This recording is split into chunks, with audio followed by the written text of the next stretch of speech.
Okay, hello everyone. आज हम start करने वाले हैं हमारा chapter metals and non metals का topic corrosion. So let's get started. Okay, अब कोरोजन होता क्या है? तो कोरोजन को हम इस तरीके से समझते हैं कि जो हमारे जो मेटल्स बहुत ज्यादा रिएक्टिव होते हैं और हम अगर ऐसे मेटल्स को अगर हम एक्सपोज कर दे लॉन्ग टाइम के लिए एटमॉस्फेयर के अंदर, तो एटमॉस्फेयर में जितने भी जो भी मॉइस्चर प्रेजेंट है या ऑक्सीजन प्रेजेंट है या जो गैसेस है या जो एसिड्स हैं, वो जो मेटल का सरफेस होगा इन चीजों के साथ क्या करेगा, रिएक्ट कर जाएगा और मेटल के सरफेस के ऊपर एक लेयर फॉर्म हो जाएगी, एक कंपाउंड की फॉर्मेशन हो जाएगी। ये जो कंपाउंड होगा मेटल के सरफेस को धीरे धीरे क्या करने लगेगा, उसको डिटोरिएट करने लगेगा, उसको फ्रेजाइल बना देगा, उसे खा जाएगा। ठीक है, तो इस प्रोसेस को हम कहते हैं कोरोजन। मतलब कि मेटल्स, हमारे मेटल का खराब हो जाना in a presence of oxygen, moisture या गैसेस या फिर acids which are present in atmosphere. तो मेटल्स का खराब हो जाना, इस प्रोसेस को हम कहते हैं कोरोजन। अब ये जो कोरोजन होता है ना, ये एक नेचुरल प्रोसेस होता है, ये अपने आप से नेचुरली होता है और हमारा प्योर मेटल जो होता है किसके अंदर कन्वर्ट हो जाता है, अनडिजायरेबल सब्सटेंस के अंदर कन्वर्ट हो जाता है। ठीक है, और ये जो प्रोसेस जो होता है ना, ये एक स्लो प्रोसेस है। एकदम से डिग्रेडेशन मेटल की नहीं होती है, ये एक स्लो प्रोसेस है और कंटिन्यूस ये प्रोसेस चलता रहता है सो कोरोजन क्या होता है, जो मेटल्स रिएक्टिव होते हैं तो उनके सरफेस एटमॉस्फेयर के अंदर जो गैसेस, एयर या मॉइस्चर प्रेजेंट है उसके साथ रिएक्ट कर कर एक कंपाउंड की लेयर को फॉर्म कर लेता है। ये कंपाउंड की लेयर जो होती है मेटल के सरफेस को खराब करना, उसको खा जाना शुरू कर देती है, हमारे मेटल को बहुत ज्यादा फ्रेजाइल बना देती है, उसकी क्वालिटी एकदम खराब कर देती है। और ये एक नेचुरल प्रोसेस है जिसके अंदर प्योर मेटल हमारा अनडिजायरेबल सब्सटेंस में कन्वर्ट हो जाता है। कोरोजन स्लो प्रोसेस है, ये धीरे धीरे होता है और कंटिन्यूअसली होता रहता है। तो इस प्रोसेस को हम कहते हैं कोरोजन। अब ये जो कोरोजन की बात करें, अगर हम क्योंकि ये जो मेटल्स रिएक्टिव होते हैं उनके साथ होता है, तो आयरन के केस में जो कोरोजन ऑफ आयरन होता है उसको हम कहते हैं rusting. So corrosion of iron is called rusting. तो अब हम इसके बारे में पढ़ेंगे कि रस्टिंग क्या होती है। यानी कोरोजन ऑफ आयरन को हम कहते हैं रस्टिंग। ठीक है, कोरोजन ऑफ आयरन का मतलब होता है रस्टिंग। ठीक है, तो लिखो when iron object kept in damp air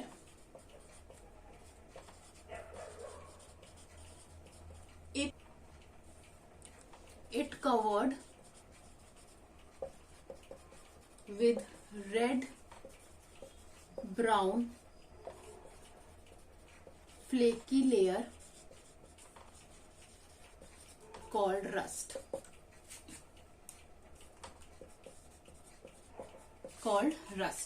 तो ये कहते हैं कि जब हम अपने आयरन मेटल को एटमॉस्फेयर में रखते हैं तो एटमॉस्फेयर के अंदर जो मॉइस्चर प्रेजेंट होता है या जो एयर है, एयर में जो ऑक्सीजन प्रेजेंट है, उसकी वजह से आयरन के ऊपर एक रेड ब्राउन कलर की फ्लेकी लेयर की फॉर्मेशन हो जाती है, जिसको हम क्या कहते हैं, रस्ट कहते हैं।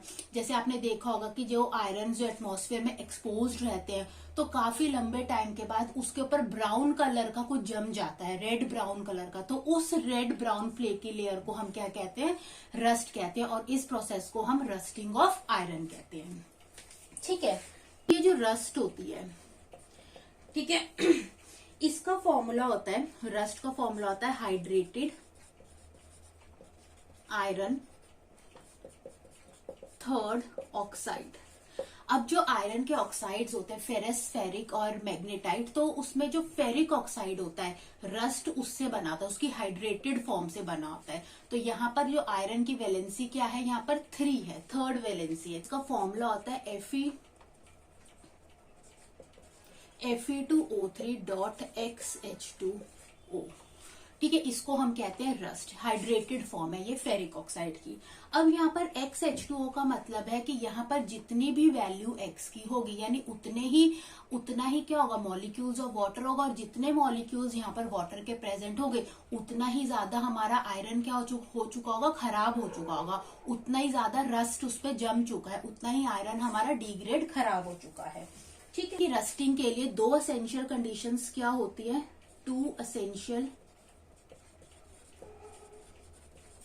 Conditions of rusting. फर्स्ट होती है प्रेजेंस ऑफ मॉइस्चर या वाटर कह लो। सेकंड होती है प्रेजेंस ऑफ ऑक्सीजन।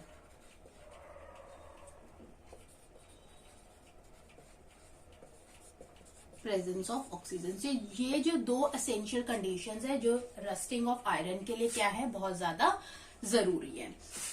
ठीक है, अब होता क्या है ये देखो, जो हमारा आयरन मेटल है जब हमने उसे एटमॉस्फेयर में एक्सपोज किया तो एटमॉस्फेयर के अंदर जो ऑक्सीजन गैस प्रेजेंट है उसके साथ ये कांटेक्ट में आया, रिएक्ट हुआ और इसने क्या बनाया, Fe2O3 फेरिक ऑक्साइड बनाया। अब इस फेरिक ऑक्साइड ने Fe2O3 जो एटमॉस्फेयर के अंदर वाटर मॉलिक्यूल प्रेजेंट है या जो मॉइस्चर प्रेजेंट है उसके साथ इसने रिएक्ट किया और हमें क्या मिला, Fe2O3.XH2O। ठीक है, और जितने ज्यादा वाटर के मॉलिक्यूल्स प्रेजेंट होंगे उतना ही रस्ट होगा आयरन पे, यानी उतना ही हमारा आयरन क्या हो जाएगा, खराब हो जाएगा। ठीक है, तो 2 एसेंशियल कंडीशंस रस्टिंग की क्या होती है, प्रेजेंस ऑफ मॉइस्चर और प्रेजेंस ऑफ ऑक्सीजन। इन दोनों ही कंडीशंस को फुलफिल होना चाहिए तभी आयरन पे क्या लगता है, जंग लगता है। और जो रस्ट होता है ये होता क्या है, ये रेड ब्राउन फ्लेकी लेयर होती है और इसका फॉर्मूला क्या होता है, हाइड्रेटेड आयरन ऑक्साइड। आयरन की 3rd वैलेंसी होती है, फेरिक ऑक्साइड की हाइड्रेटेड फॉर्म को हम क्या कहते हैं, रस्ट कहते हैं। ठीक है, तो रस्टिंग ऑफ आयरन होता है। ठीक है, ये क्या है, एक रिडॉक्स रिएक्शन है। ठीक है, ये क्या है, एक रिडॉक्स रिएक्शन है। इसके अंदर ऑक्सीडेशन भी हो रहा है और इसके अंदर क्या हो रहा है, रिडक्शन भी हो रहा है। ठीक है, तो आयरन की क्या हो रही है, यहाँ पर अनवांटेड ऑक्सीडेशन हो रही है। वो ऑक्सीजन के साथ हम नहीं चाहते लेकिन फिर भी वो ऑक्सीजन के साथ रिएक्ट होकर क्या बना रहा है, ऑक्साइड बना रहा है, तो अनवांटेड ऑक्सीडेशन होती है। तो इस तरीके से लिखते हैं, Fe को हमने रिएक्ट करा किसके साथ, ऑक्सीजन के साथ, इन अ प्रेजेंस ऑफ वाटर, और हमें यहाँ क्या मिला, क्या मिला, Fe2O3। ठीक है, अब आप यहाँ पर देखो, यहां से यहां जाएंगे तो यहाँ क्या हो रही है, ऑक्सीडेशन हो रही है। ठीक है, और यहां से यहाँ क्या हो रही है, रिडक्शन हो रही है। तो ये एक रिडॉक्स रिएक्शन है। ठीक है, ये क्या है, एक रिडॉक्स रिएक्शन है। ठीक है, तो यहाँ पर अनवांटेड ऑक्सीडेशन होती है किसकी, आयरन की। अनवांटेड ऑक्सीडेशन, ठीक है, unwanted oxidation of iron metal. ठीक है, अब क्योंकि हमें इसकी कोई जरूरत नहीं है, हमें इस ऑक्सीडेशन की कोई जरूरत नहीं है, क्योंकि हमारा इसकी वजह से, इस ऑक्सीडेशन की वजह से हमारा आयरन क्या हो रहा है, खराब हो रहा है।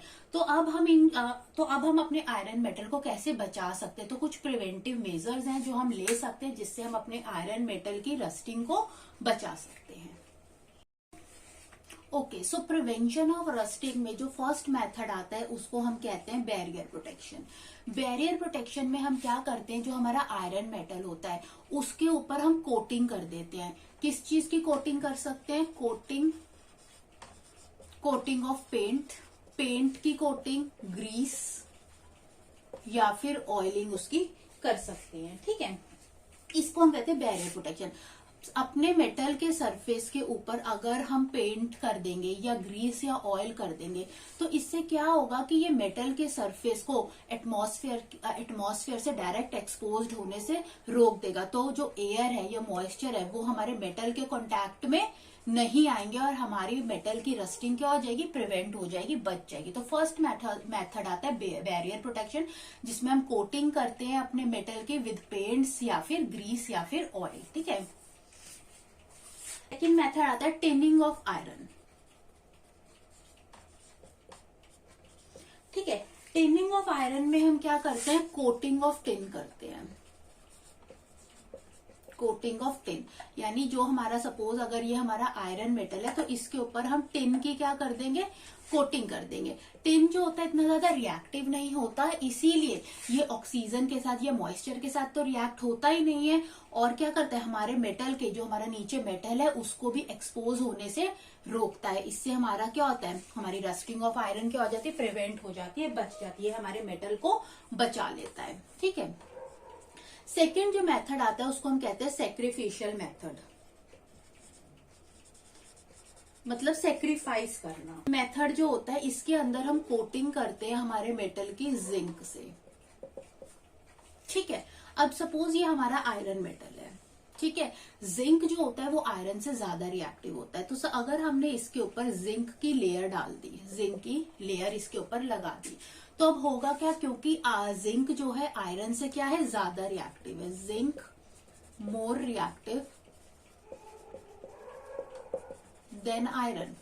ठीक है, तो अब होगा क्या कि क्योंकि ये ज्यादा रिएक्टिव है, ये ऑक्सीजन के साथ रिएक्ट होकर क्या बना देगा, जिंक ऑक्साइड, जिंक ऑक्साइड की लेयर बना देगा। और ये जो जिंक ऑक्साइड की लेयर होती है ना, बहुत ज्यादा हार्ड, बहुत ज्यादा टफ लेयर होती है। ठीक है, इसीलिए ये हमारे जो अंडरनीथ मेटल है, हमारा जो एक्चुअल ओरिजिनल मेटल है, उस अब क्योंकि इसके ऊपर एक हार्ड लेयर की फॉर्मेशन हो गई, इसीलिए जो हमारा अंदर जो मेटल है, आयरन मेटल जिसको हमें बचाना है, वो क्या आएगा, ऑक्सीजन के कांटेक्ट में या एयर के कांटेक्ट में नहीं आएगा, और क्या आएगा, इस पे रस्ट लगने से बच जाएगा।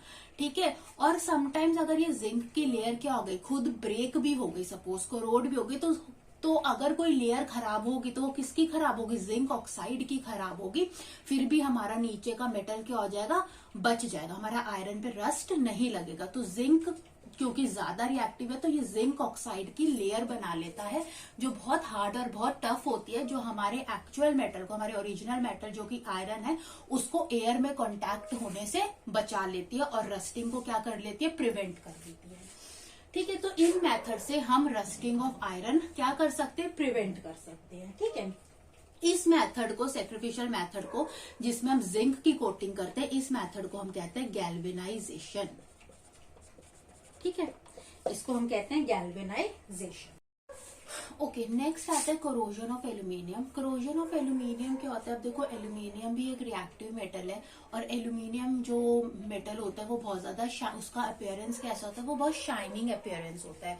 तो अगर हम अपने एल्यूमिनियम मेटल को एक्सपोज कर दे मॉइस्ट एयर में, अब मॉइस्ट एयर में क्या होगा, मॉइस्चर भी है और उसके अंदर ऑक्सीजन भी प्रेजेंट है, तो वो हमारे एल्यूमिनियम मेटल के साथ क्या करेगा, रिएक्ट करेगा, और क्या फॉर्म करेगा, ऑक्साइड फॉर्म करेगा, एल्यूमिनियम ऑक्साइड।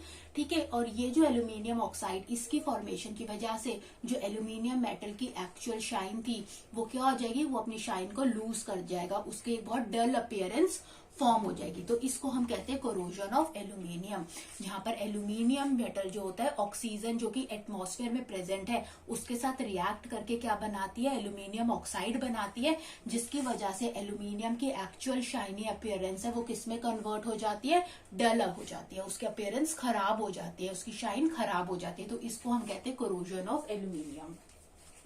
नेक्स्ट जो आता है वो आता है corrosion of copper. Corrosion of copper, अब देखो कोरोजन ऑफ कॉपर में क्या होता है कि सपोज जो हमारा कॉपर का ऑब्जेक्ट है या हमारा जो भी कॉपर मेटल है, ठीक है, हम उसको डैम्प एयर में रख देते हैं। तो डैम्प एयर में क्या है, H2O है, डैम्प है यानी वाटर मॉलिक्यूल है, ठीक है, ऑक्सीजन है और CO2 की प्रेजेंस में। तो ये तीन कंडीशंस जो होती है बहुत असेंशियल कंडीशंस हैं कोरोजन ऑफ कॉपर के लिए, असेंशियल कंडीशंस। ठीक है, तो जब हमारा कॉपर मेटल एक्सपोज होता है एटमॉस्फेयर में, जिसके पास मॉइस्चर है, ऑक्सीजन है, कार्बन डाइऑक्साइड है, तो इन तीनों चीजों के साथ हमारा कॉपर रिएक्ट करता है और क्या बनाता है, CuOH2 डॉट CO3। इसको कहते हैं basic copper carbonate, basic copper carbonate.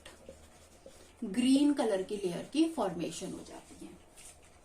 ठीक है, तो होता क्या है कि जब हमारा कॉपर मेटल एक्सपोज होता है एटमॉस्फेयर में, जिसके पास वाटर है, ऑक्सीजन है और कार्बन डाइऑक्साइड है, तो वो रिएक्ट होकर बनाता है बेसिक कॉपर कार्बोनेट, जिसका फॉर्मूला होता है CuOH2 CuCO3 ये ग्रीन लेयर की फॉर्मेशन कर देता है। ठीक है, तो जैसे कि जो कई बार हमारे जो कॉपर के कॉइन उसके ऊपर ग्रीन लेयर की फॉर्मेशन हो जाती है, इसको हम कहते हैं कोरोजन ऑफ कॉपर। और क्योंकि जो कॉपर जो होता है लेस रिएक्टिव है, इतना ज्यादा रिएक्टिव नहीं होता, तो ये जो प्रोसेस होता है बहुत ज्यादा स्लो होता है। ठीक है, because copper is less reactive,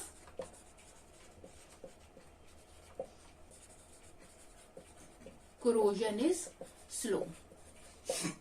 ठीक है, धीरे धीरे ये कोरोजन होता है। नेक्स्ट जो हमने पढ़ना है वो हमने पढ़ना है कोरोजन ऑफ सिल्वर। होता क्या है कि हमारा जो सिल्वर होता है और वो क्या है, अनरिएक्टिव है, इसीलिए वो जो हमारे एटमॉस्फेयर के अंदर जो वाटर या ऑक्सीजन प्रेजेंट है उनके साथ इतना इजीली रिएक्ट नहीं करता।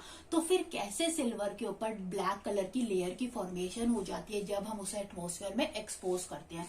तो होता क्या है कि जो हमारा सिल्वर है हमारे एटमॉस्फेयर में हाइड्रोजन सल्फाइड, ये एक गैस क्या होती है, प्रेजेंट होती है हाइड्रोजन सल्फाइड।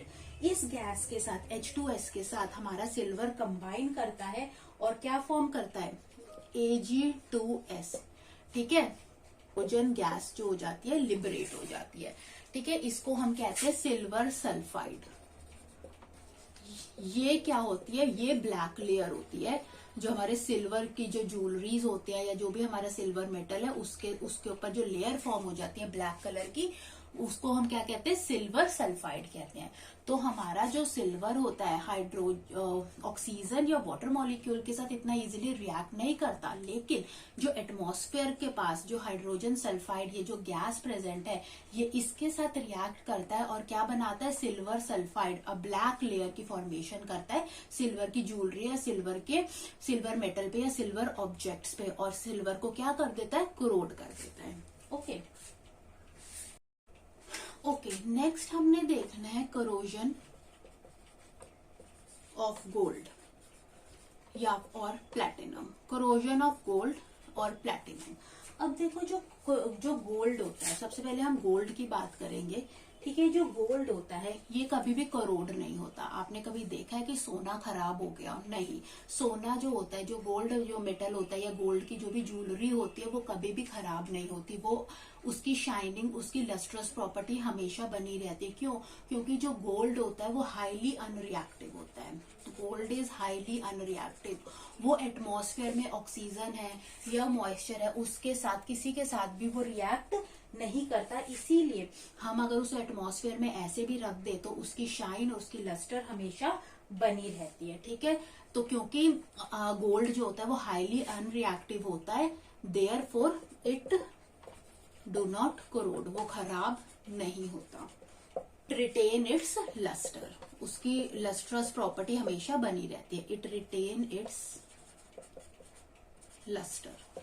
ठीक है, नेक्स्ट जो इसके अंदर होता है प्लैटिनम। प्लैटिनम क्या होता है? व्हाइट मेटल होता है, व्हाइट गोल्ड भी हम इसे कहते हैं। एक व्हाइट मेटल है, इसकी कैसी अपीयरेंस होती है? सिल्वरी शाइनी अपीयरेंस होती है,